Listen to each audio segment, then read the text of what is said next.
Hello guys, welcome to SSC decode Bangla. तो thumbnail देखो, आप लोगों को पता चल ही गया है कि मैं किस रिगार्डिंग अपना वीडियो बना रही हूँ। तो पहले बता दे दूँ कि मेरी जो सिलेक्शन हुआ है वो CGL 2025 से as an office superintendent AIR एक 1711 पे हुआ है। एंड और एक बात, मुझे ना हिंदी अच्छी से आती नहीं है, तो मैं ट्राई कर रही हूँ बोलने की, क्योंकि मैं बंगाली हूँ, जो भी है। ठीक है, तो चलिए शुरू करते हैं। तो पहली बात यार, मुझे लगी थी कि मेरा रैंक इससे बहुत कम जाएगा, क्योंकि मेरी जो मार्क्स है मैं ये रैंक डिज़र्व नहीं करती हूँ। और आप लोगों को बहुत अच्छे से पता है कि ये एसएससी हर बार ड्रामा करती है।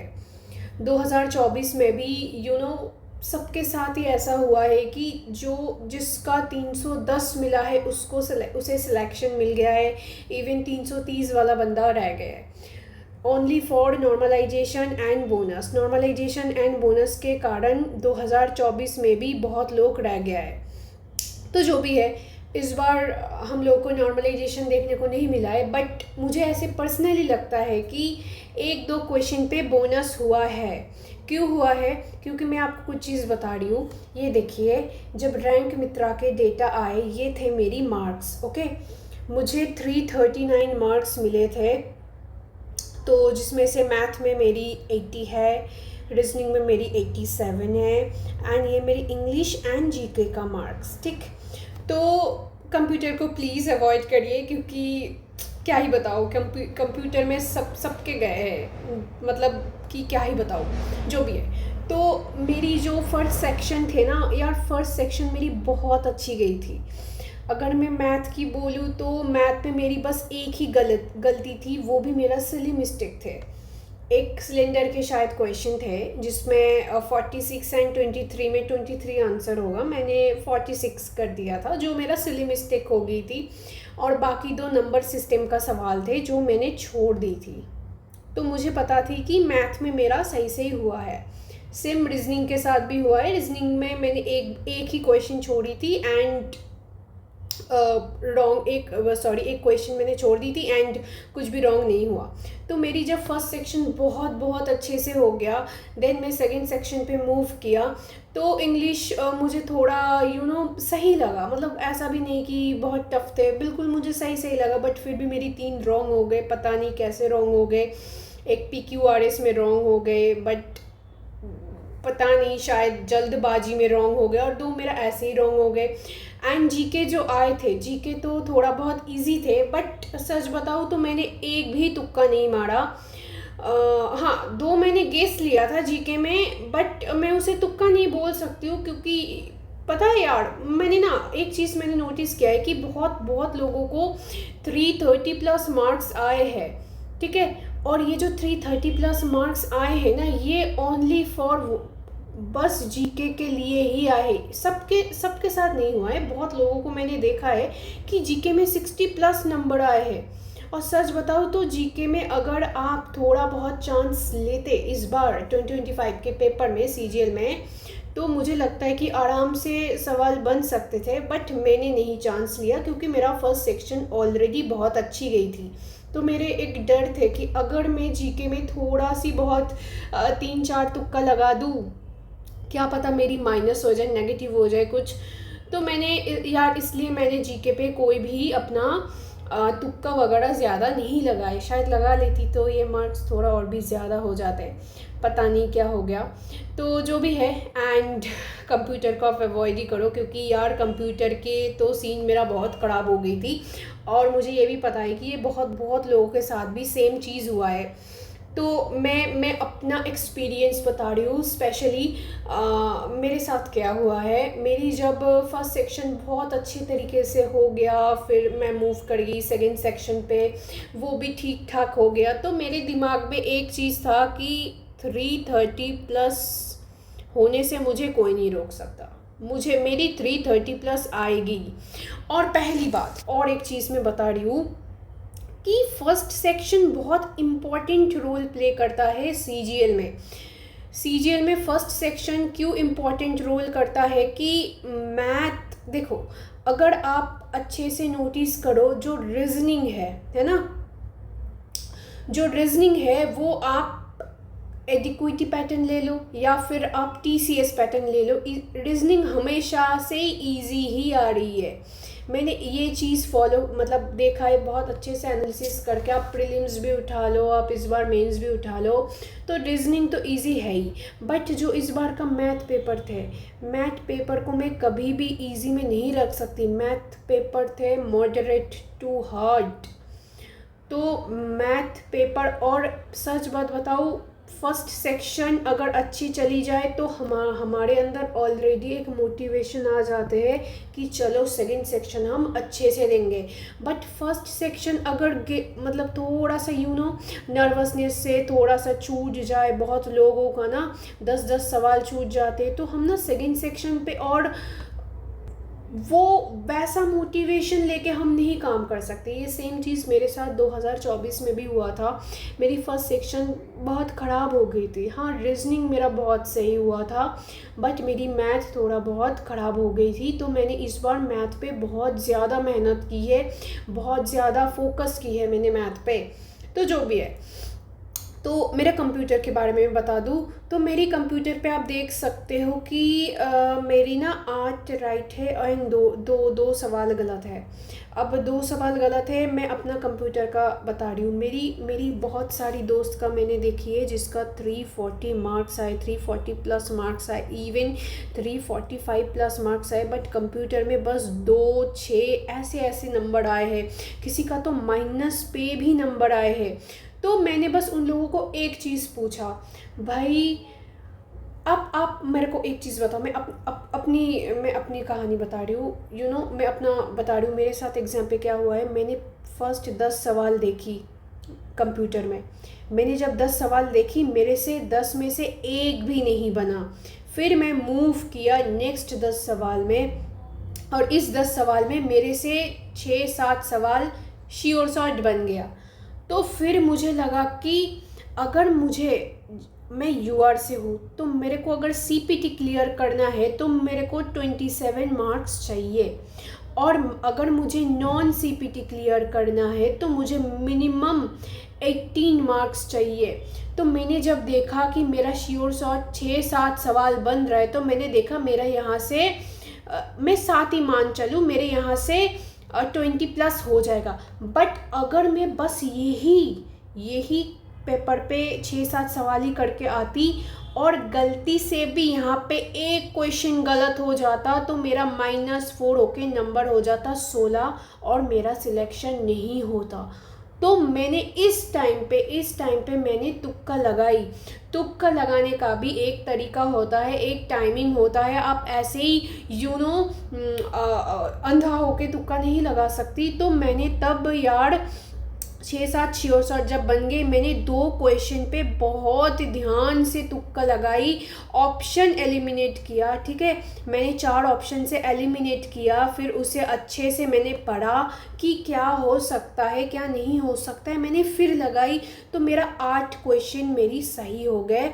और फिर मुझे लगा कि चलो अगर मेरा 8 क्वेश्चन सही हो ही गया, मैं और 2 एक्स्ट्रा क्वेश्चन अटेम्प्ट कर लेता हूँ। और इस बार मेरी तुक्के पे ये 2 गलत हो गए, और बाय गॉड ग्रेस, भगवान की बहुत बहुत कृपा है कि मेरे को ये मार्क्स आ गई। सच बता रही हूँ, मैं बहुत ज़्यादा डर गई थी कि मेरी कंप्यूटर पे क्या होगा। मैं मेरी जस्ट रोने जैसा हालत हो गई थी कि भगवान, मैं इतना अच्छे से मैंने दोनों सेक्शन को अटेम्प्ट किया। भाई मैं कंप्यूटर के लिए नहीं रह सकती। इवन मैं घर पे आके इतना रोई कि यार मैं इतना मेहनत किया और मैं कंप्यूटर पे रह जाऊंगी।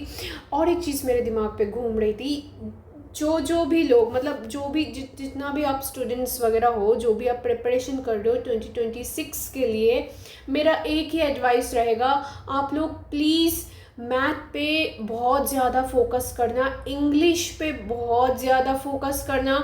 ठीक ना, ये मैथ एंड इंग्लिश जो है ना यार, ये बहुत इम्पोर्टेंट रोल प्ले करता है आपका सीजीएल सिलेक्शन पे। तो ये मैं बाद में बता दूंगी आपको क्या करना है क्या नहीं करना है। फ़िलहाल आप एक और चीज़, हाँ, तो अब यार मेरी मेन कंसर्न क्या है। मेरी मेन कंसर्न ये है कि मेरी मार्क्स है 339। अब मेरी रैंक क्यों 1700 प्लस हो गई, मेरी रैंक क्यों 1700 प्लस हो गई, ये मुझे भी नहीं पता यार। देखिए ये मैं रैंक मित्रा का डेटा बता रही हूँ। तो ये थी मेरी ओवरऑल रैंक, ठीक। तो इसके बाद जो भी कंप्यूटर, ये मेरी ओवरऑल रैंक थी। एंड कंप्यूटर क्वालिफाइड के अंदर ये थी मेरी रैंक 931। अगर थोड़ा बहुत ऊपर नीचे होता तो 950 होता, 950 प्लस, मतलब कि मैं 1000 के नीचे ही मान के चलूँ ये मेरा रैंक होता। यार एक रैंक बड़ा प्ले रोल, मतलब बड़ा रोल प्ले करता है यार सीजीएल में। जो भी हो एक अच्छा रैंक होता है तो अच्छा लगता है, जस्ट ऐसा नहीं। वैसे ओएस तो यार अंडर 100 रैंक भी ओएस लिया है, अंडर 2000 भी ओएस लिया है, एंड 10,000 प्लस को भी ओएस मिला है, ये तो सबको पता है।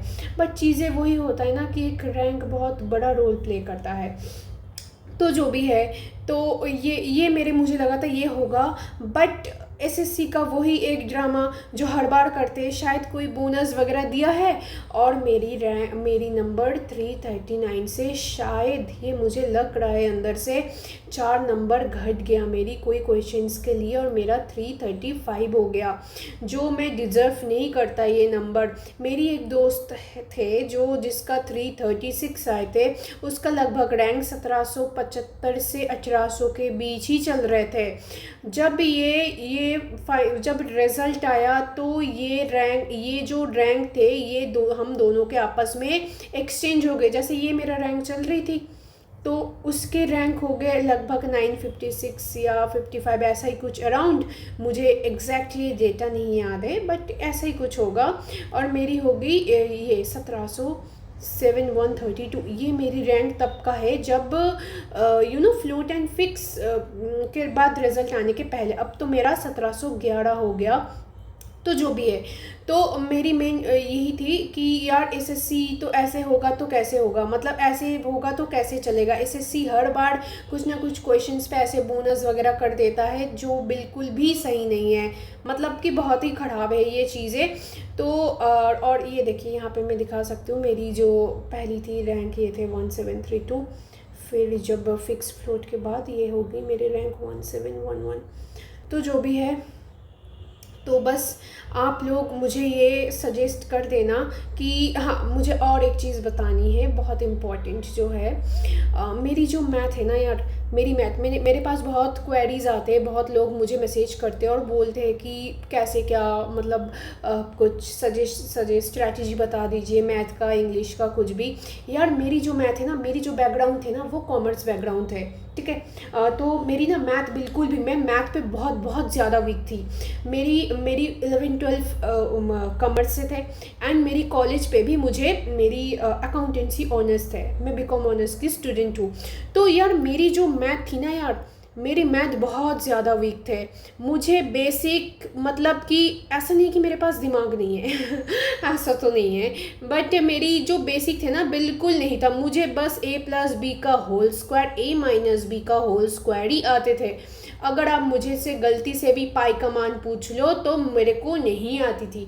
तो मेरी जो मैथ के लिए मेरी जो एसएससी का जर्नी थोड़ा बहुत लॉन्ग हो गया। लाइक मैं 2022 से मैंने स्टार्ट किया, ठीक। तो इसके लिए मेरा एसएससी का जर्नी थोड़ा बहुत लॉन्ग हो गया। तो जो भी है, मैंने अपना मैथ का स्ट्रैटेजी कैसे बनाई, मैं कौन सी पर्टिकुलर टीचर को मैंने मैथ के लिए फॉलो किया, क्योंकि यार आप लोग देखोगे कि बहुत सारा टॉपर्स लोग खास करके टॉपर्स को ही फॉलो करता है। वो लोग जो स्टूडेंट्स है, जो बेसिक से बिल्कुल स्टार्ट कर रहे हैं, जिससे 2026 देना है, 2027 देना है, मेरी एक ही सजेशन उन लोगों को रहेगी, आप 2024 वाला जो भी टॉपर्स है, मतलब कि मैं ऐसा किसी को टारगेट नहीं कर रही हूँ, बट बहुत जेन्युइन बंदे भी है जिसे मिला है, बट खास करके 2024 वाला जो टॉपर्स है इसे फॉलो अप मत ही करिए।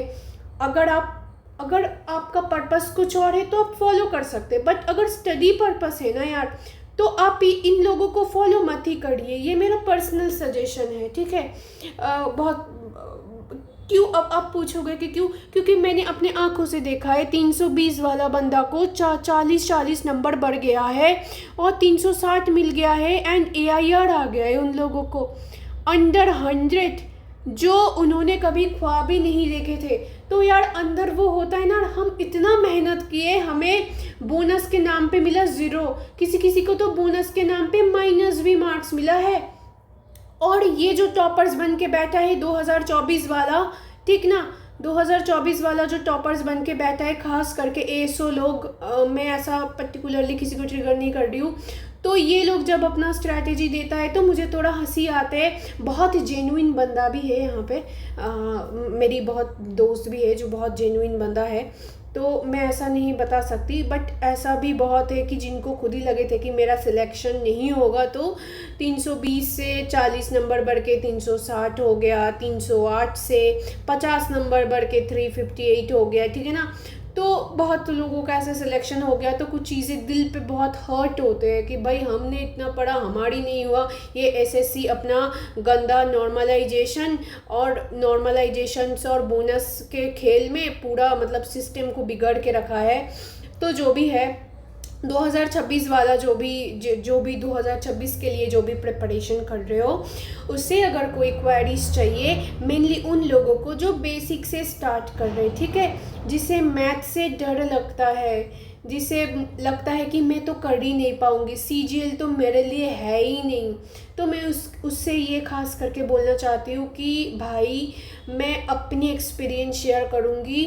मेरी मैथ्स कितने वीक थे, मैं बिल्कुल भी ख़राब थी मैथ्स में, है ना, तो मैं कैसे मेरी 80 लाई हूँ। अब मैं तो ये भी बोल सकती हूँ कि CGL 25 में अगर किसी का 80 मार्क्स है, या 80 प्लस 80 से 90 के बीच जिसका मार्क्स है, आप मान के चलो उसके मैथ सच में सही है, ये आप मान लो आप। क्योंकि और हाँ एक और चीज़ प्रिपरेशन के टाइम ध्यान रखना, सेक्शनल 1 बहुत मैटर करता है।